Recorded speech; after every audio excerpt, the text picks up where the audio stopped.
Түлкінің айласы. Bir күні тіміскіленіп жүрген түлкінің өкпетісінен өтіп бара жатқан қасқыр: «Оу, туысқан, аман есен жүрсің бе?» деп әрі қарай кете барыпты. Түлкі сонда қасқырдың соңынан қарап тұрып, бұның маған қалайша іші бауыры елжірей қалды. Ал мен болсам оның жай жапсарын сұрағанда жоқпын. Қой, ят болар. Одан кешірім сұрайында достасы болайын. Қауқарлы аусар ғой, сенікі жөн. Қайтпас қайсарсың деп жүріп, тапқан жемтігін бөлісіп жейін деп ойлайды. Онан соң тұра жүгіретті, қасқырдың соңынан қуып жетіп: «Қасеке, сен ренжіме маған, бір ойға шомып кетіп, сені байқамаппын. Әр таман барған соң менімен амандасқан кім бол дүкен деп артыма бұрылсам өзіңді көрдім. Маған өкпелеме, алдыңа келіп тұрмын ғой, кешір» деп жалпалақтап. «Оу, Түлкіжан, сен соншама шіпейілмедің» депті қасқыр жадырап. «Неге өкпелейін? Олай ойлама. Қасеке, ендеше бұдан былай жек айырылмайтын дос болайықшы» деп өтініпті түлкі. «Қаласаң достасайық» депті қасқыр көңілденіп. Сөйтіп қасқыр мен түлкі төс қағысып достасыпты да, жұптарын жазбай жүретін болыпты. Қасқыр азық тауып келсе, екеуі бөлісіп жейді. Ал түлкі аңға шықса, түк таппай бос қайтады екен. Бара-бара бұған қасқыр іштей қынжыла бастайды. Жас шыға түлкі 3 күшік тауыпты. Енді қасқырдың жеміне түлкінің күшіктері де ортақтасады. Сондықтан бұған қасқырдың күйініп жүргенін түлкі де сезеді. Bir күні жем іздеуге шығып бара жатып, түлкі күшіктеріне: «Мен өзек жалғайтын бірдеңе тауып келейін. Сендер мен жоқта қасқыр келе қалса есікті ашпаңдар» деп ескертіп кетеді. «Ашпаймыз» дейді күшіктері. Түлкі кеткен соң біраз уақыттан кейін қасқыр келеді де есікті қағады. «Ашыңдар есікті» деп дауыстайды. Түлкінің күшіктері: «Үйде апам жоқ» деп ашпай қояды. Қасқыр біраздан кейін қайта айналып келіп тағы да есікті қағады. Сонда да түлкінің күшіктері есікті ашпайды. Қасқыр ашуға булығып: «Ашыңдар есікті» деп ақырады. Онда да түлкінің күшіктері көнбейді. Әбден зығыры қайнаған қасқыр табалдырықтың астын тырналап қазып ішке кіріп келеді де түлкінің 2 күшігін ұстап алып жеп кетеді. Ал бір күшігі іннің түбіне қасқырдың тұмсығы батпайтын бір қуысқа тығылып аман қалады. Әлден уақытта түлкі келіп: «Зорға таптым-ау, ас болар бірдеңені. Әй күшіктерім, қайдасыңдар?» деп дауыстайды. Әкелген жемтігін жайып қояды. Жалғыз қалған күшігі қуыстан шығып: «2 серігімді қасқыр жеп кетті. Мен түкпірдегі қуысқа тығылып аман қалдым» деп болған оқиғаны айтып береді. «Шын айтасың ба?» деп сұрайды түлкі боздап. «Екеуінде жеп кетті» дейді күшігі қайталап. Онда түлкі: «Ой, сорлы басым-ай, қайран боздақтарым-ай» деп боздапты, дауыстап зареңрепті. Біраз жылап, өксігін басқаннан кейін: «Есікті неге аштыңдар?» деп жалғыз күшігіне ақырады.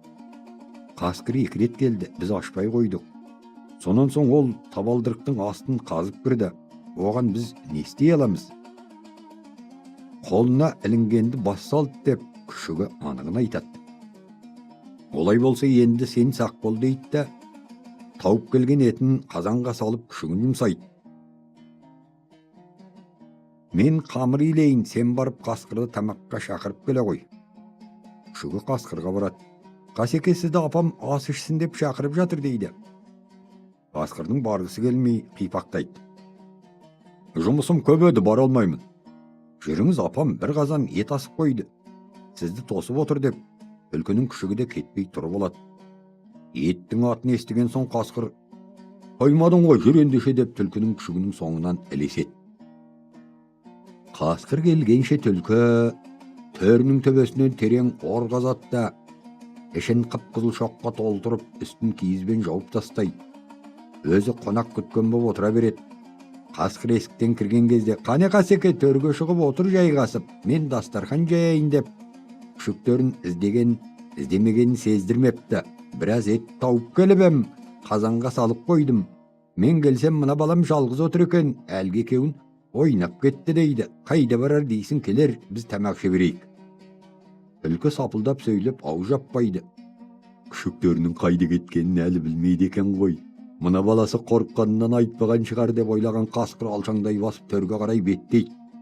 Төрге шығып отыра бергенде орға құлап түседі. Лаулап тұрған шоқ өртей бастайды.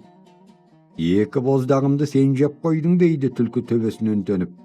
Енді жалғызымды жұтпақсың ғой, арам. Енді әрі тиіспеймін, көкетай, дос едік қой деп жалбарынады қасқыр. Шығарып алшы мына тозақтан. Үртін деп қарқ күліпті түлкі.